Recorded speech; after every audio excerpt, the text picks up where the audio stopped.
In previous videos, I've covered the debris fields of USS Lexington and USS Hornet.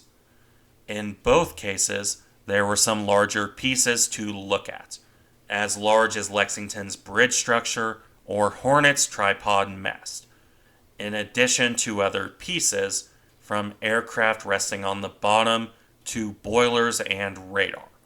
Those pieces of debris were certainly interesting. However, they were not the only things that fell from these ships. On the much smaller side, there were pieces of debris that held a more human touch. Reminders of the men who served aboard and fought to defend these ships. None of those were directly attached to any bodies, of course. But when you see debris like this on the bottom, it reminds you this isn't just a shipwreck you're looking at. You're also looking at what remains of the ship's crew. Today's video will be dedicated to those men and the remnants of their lives that ended up on the bottom. Not the big pieces of debris like aircraft or turrets, but the smaller things from helmets to personal equipment. We'll be looking at Petrel's discoveries for today, as they found some of the most striking things I've ever seen, both American and Japanese. However, other shipwrecks can also have things like this.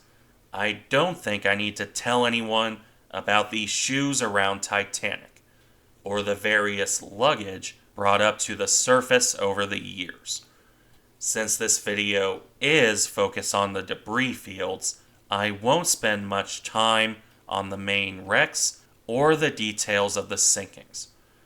Each ship covered in this video is one I have a dedicated video for, and I'll link each of those in the description. Right, with that out of the way, let's start with Lexington. This ship, the second American aircraft carrier, was sunk on May 8, 1942, during the Battle of the Coral Sea, due primarily to leaking gas fumes that caused massive secondary explosions and uncontrollable fires, eventually forcing the ship to be abandoned and scuttled. 216 of the crew were lost during the battle. After Lexington sank, it would be a long time until she was located. The ship was found on March 4, 2018, by the aforementioned team on RV Petrel, funded by Paul Allen, at a depth of 3,000 meters or 9,800 feet. While there wasn't much doubt on the ship they found, seeing Lexington's nameplate on her damaged stern confirmed the identity of the ship. A good thing, because after the ship sank, survivors reported a massive explosion. That explosion, or explosions, had blown Lexington into three major pieces: the bow, the amidships area, and the stern, in addition to scattering debris far and wide, which is the topic of this video, at least the smaller parts. And in that case, we're beginning here. A 20mm gun mount that detached from the ship, complete with the base and the gun shield. I won't be touching on weaponry very much in this video, but this one is very personal.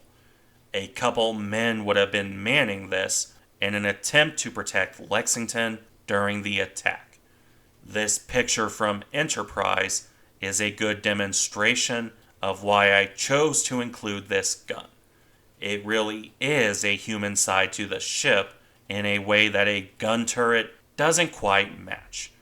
And in the violence of her sinking, not only did this gun mount survive, but it came to rest upright and in more or less one piece. The gun itself seems to be missing, along with one part of the gun shield, but everything else is still there. Although there is some notable damage to the blast shield here. On the other hand, Petrel did look a bit closer in, where you can see a plaque still fixed in place and somewhat legible. Not perfectly intact, but some of the writing can still be made out. That will come up later on other pieces of debris as well. I think that intact and legible writing is one of the most important finds on any shipwreck. It's just not common on your shallower wrecks. For now, however, we'll move to a related piece of debris. The magazine for one of those 20mm guns rusting away on the bottom. This is in much worse shape, though that isn't particularly surprising. These were made of very thin metal and not at all intended to last over 80 years, let alone 80 years on the seabed. Despite that, the magazine is still in remarkably good shape. At least in this image, the rusting is mostly limited to the side, where you can see it splitting here, and actually rusting into the bottom here. Despite that, the top still shows all the details, and there's a corroded shell still waiting to be loaded. When it comes to naval weaponry, this is about as personal as it gets, along with shells and shell casings, which we'll be seeing more of later.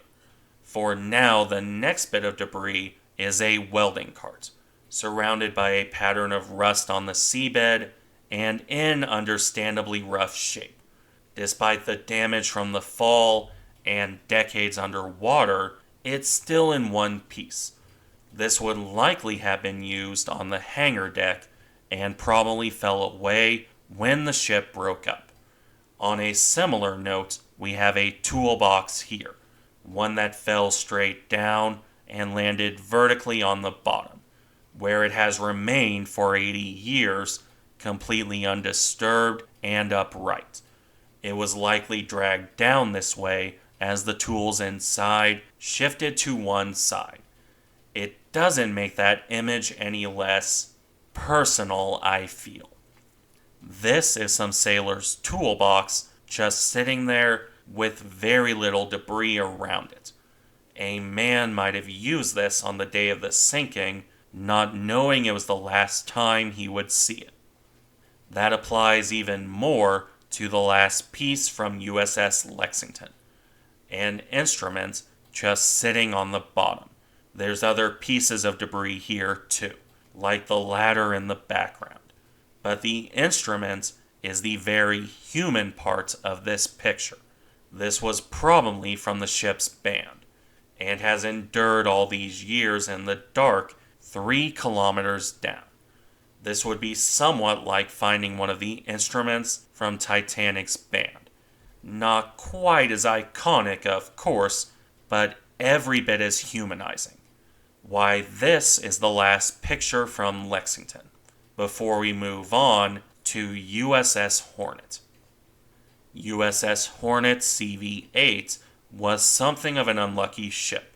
She earned her fame with the Doolittle raid, but her planes and pilots mostly, aside from VT-8, missed the Battle of Midway. And when she fought again at the Battle of the Santa Cruz Islands, the ship suffered. On October 26, 1942, Hornet was hit by multiple bombs and torpedoes. This crippled the carrier, forcing USS Northampton to try and take her under tow. Unfortunately, further Japanese attacks forced the tow line to be cut. Hornet was damaged further by another torpedo hit, and with the Japanese surface forces rapidly approaching, Admiral Halsey ordered Hornet scuttled. Most of the crew would evacuate, with 140 men lost during the battle. The carrier would stubbornly remain afloat despite attempts at scuttling, until the Japanese came upon the wreck and finally sent Hornet under with long-lance torpedoes. Hornet's wreck would then go undiscovered until another of R.V. Petrel's expeditions. They located the wreck in January 2019 at a depth of 5,300 meters or 17,500 feet. Although, as I noted in my deepest wreck video, the depth gauge shows more like 5,500 meters. Make of that what you will. Hornet is also more intact than Lexington. She lost a good chunk of her stern, but the main section remained in one piece. If you'd like to see more of that, I'll link my video on the wreck itself. For the debris, we'll start with 3 similar images, all of them featuring ammunition remnants from her 5-inch guns. First, this one, still in place on the hull. This is a shell still resting in its fuse setter alongside the gun itself. You can see the full mount here on Yorktown. That shell would have been put there in preparation for firing on the Japanese. However, it was never used. The shell was left there when the ship was abandoned and remained firmly set even during the sinking. This is, to my knowledge, a unique image. No other shipwreck I've seen has something quite like it. It brings in a sense of just how desperate the effort to save Hornet really was. That this was completely forgotten about and never fired. The next picture, for its part, is an empty powder case. Apparently, Petrel found a lot of these around Hornet's wreck.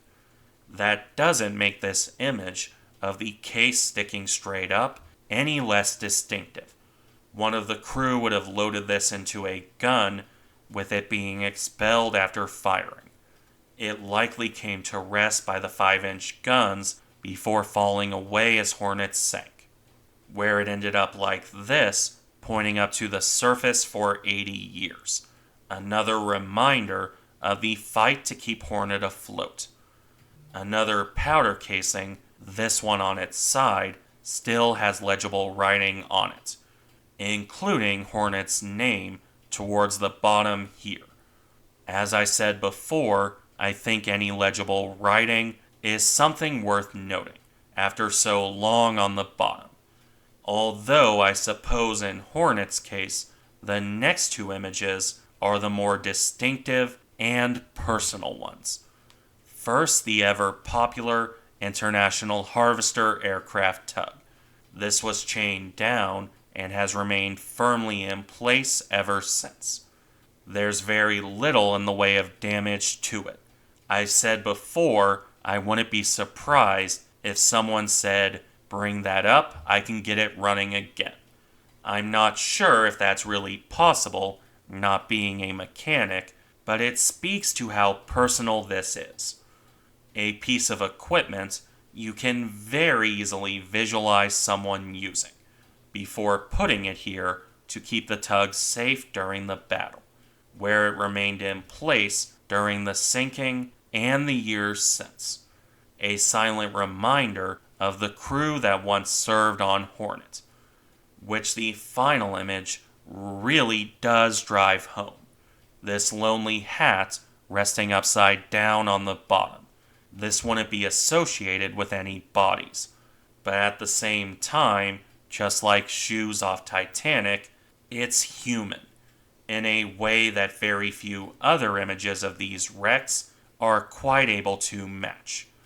The hat shows its age, of course, but that it's intact at all is amazing. 80 years, and it reminds us of the men who lived and ultimately died aboard Hornet.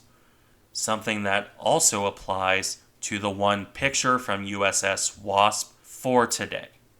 Wasp was the victim of one of the most successful single torpedo attacks in history. She was struck by 3 torpedoes fired by the submarine I-19 on September 15, 1942. Another torpedo crippled USS O'Brien, with that destroyer later sinking while under tow for repairs. USS North Carolina was also hit, though her damage was relatively minor in comparison. Wasp, meanwhile, burst into flame. These fires raged out of control, setting off secondary explosions. The combination of the two would force Wasp's crew to abandon ship, with the carrier scuttled by USS Lansdowne. Wasp lost 193 men during her sinking. Her wreck was discovered by, well, RV Petrel once again, on January 14, 2019, at a depth of 4,345 meters or 14,255 feet. For today, we'll be looking at one picture from this ship. I'll direct you to the description if you want to see my full wreck overview. The picture in question is this one, a lone helmet that came to rest on the walkway by the flight deck. Once again, this wouldn't have been associated with any bodies, at least not in this position. But much like the hat from Hornet, you don't get much more personal than this. Some man probably wore this helmet while serving aboard Wasp. With this positioning, I doubt it came from a locker. This was almost certainly on the head of one of her crew as they fought the fires, likely falling off in the evacuation. Although there is, of course, the more morbid option that it was once on the body of a crewman.